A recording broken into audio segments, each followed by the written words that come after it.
So, una sa lahat, magkasara ng mga bintana. Kadalasan tayong mga magulang ang nagsasara ng lahat sa bahay tuwing matutulog na ang lahat sa gabi. Isara ang bintana, i-off ang mga ilaw at iba pa. Dito sa bahay, bibilangin ko yung mga ilaw at iba pa na kailangan natin i-on at i-off bago matulog. Simulan natin sa itaas. Ito yung switch sa staircase. At ito naman ang para sa kwarto. Itong GE air conditioning unit ay manually controlled siya. This is the conventional air conditioning unit. Nakasaksak ito sa isang Lasco smart plug. So from here, pwede ko i-switch on manually or i-automate ko.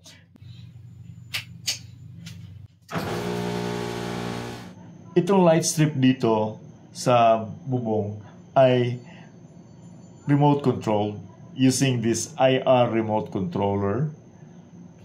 So I can turn that off from here. Naka-off na yung light strip. Ito namang aking lamp dito na LED para sa pathway dito sa balcony ay pwede kong patayin mula rito sa kanyang smart switch. Or I can use this remote control to turn it off. Ito namang upcycled na emergency lamp dito. Wala na itong baterya. Diretso ito nakasaksak sa AC via a smart plug. Pwede ko ito i-off manually. I can switch once para siya ma-off. Yun namang dalawang ilaw doon sa aking dining table. Pwede ko yun i-off. So, mamagitan ng wall switch dito. Ito namang ceiling lamp dito na isang solar lamp ay merong remote control. Itong lampshade ay meron itong smart plug na pwede ko i-manually turn off dito. Ang aking water pump sa labas ay nakasaksak sa isang smart plug na dito sa wall socket nakalagay. One of the last few things na gagawin ko bago matulog ay papatayin ko itong mga ilaw dito. Itong desk lamp, itong portable na lamp, itong emergency lamp. Papatayin ko rin itong aking speaker. And finally, ang living room lights.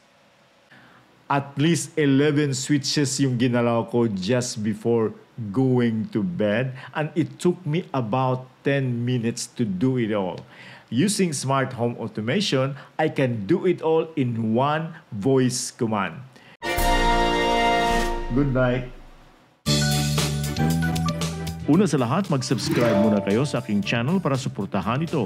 You may also join this channel as a member to avail of exclusive perks like priority in comments reply and early access or exclusive access to some videos for members only. You can also help fund some projects here by sharing super thanks. Wow! Be sure to turn off all cookers in the kitchen and put all food to the ref.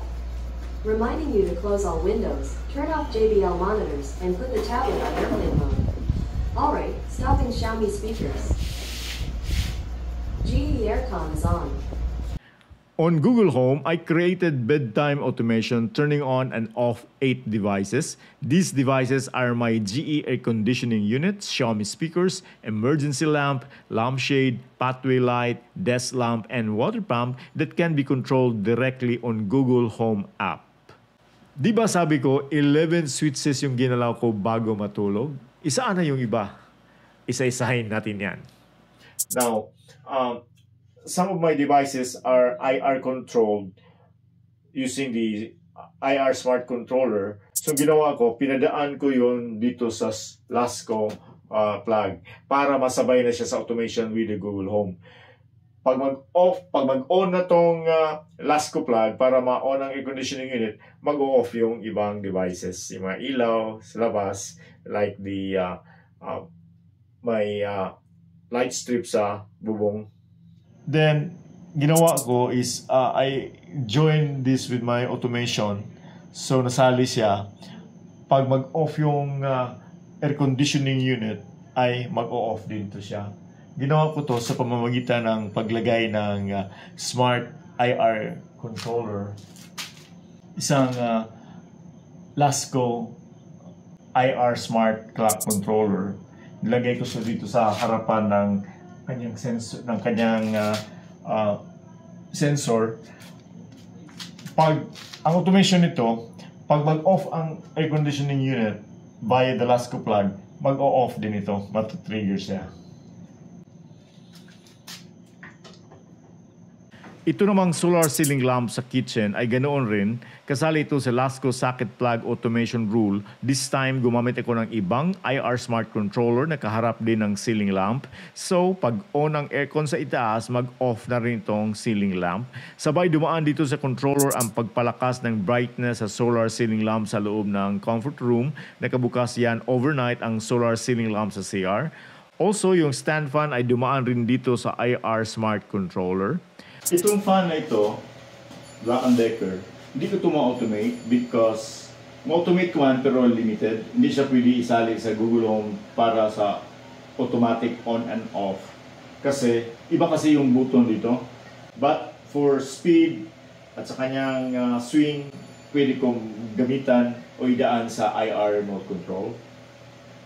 Itong aking downlight sa kitchen at sa dining area ay Pawang Mi Smart Downlights Chinese version at connected sa mainland China server ng Xiaomi. I can control these downlights on a separate Mi Home app na nasa ibang phone ko which is set to the Chinese server. But I was able to interconnect these downlights with my home network sa pamamagitan ng Amazon Alexa, which can control these downlights despite nasa China server ang mga ito. So on my Amazon app, gumawa ako ng routine para sa dining lights. Ang ginawa ko na trigger device ay ang lampshade na pag mag-off ang lampshade between 10 p.m. and midnight, mag-off rin ang dining downlights. Itong upcycled na emergency lamp ay sinaksak ko sa isang Xiaomi smart plug para masali sa automation. Para dito sa lampshade, gumamit ako ng isang smart plug from eWeLink which is supported on Google Home. eWeLink smart plug din ginamit ko para sa water pump.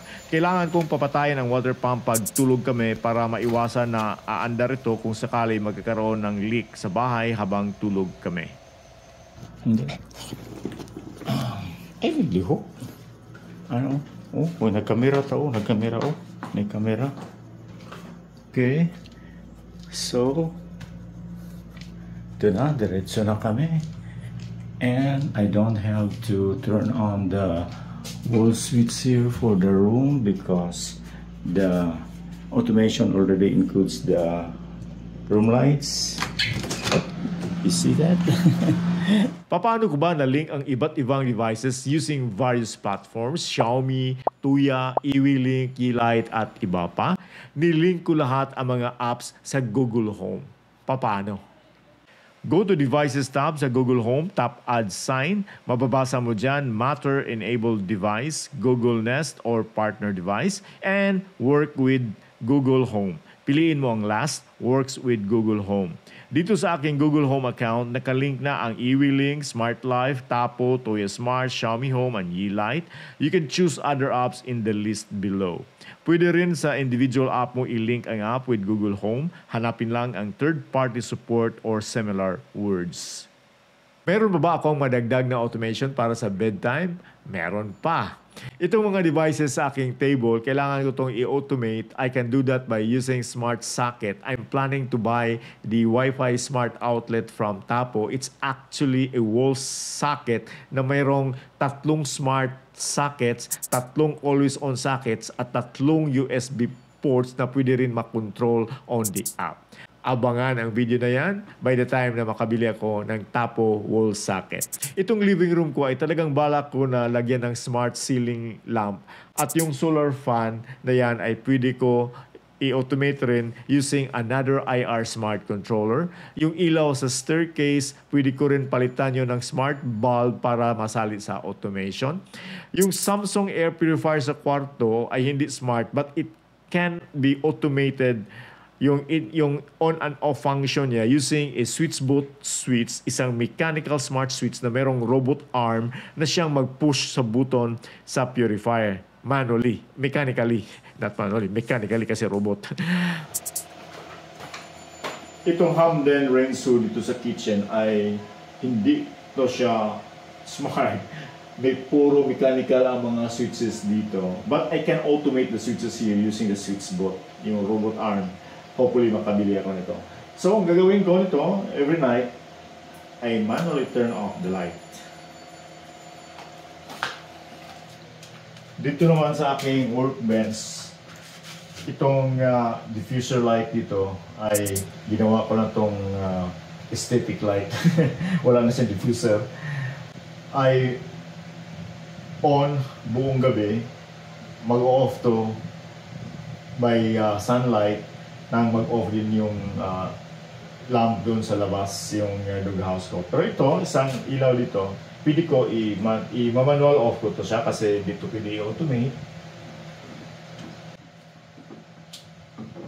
Dami mong magawa na home automation idea. Sa ngayon na meron ng Matter certified devices, yun ang bilhin nyo para magamit nyo with other devices ng ibang brand. In my case, mas dominant sa akin ang Xiaomi devices. So I started buying Matter devices like the Tapo Smart Plug P110M, which I can link with the Xiaomi Smart Home Hub.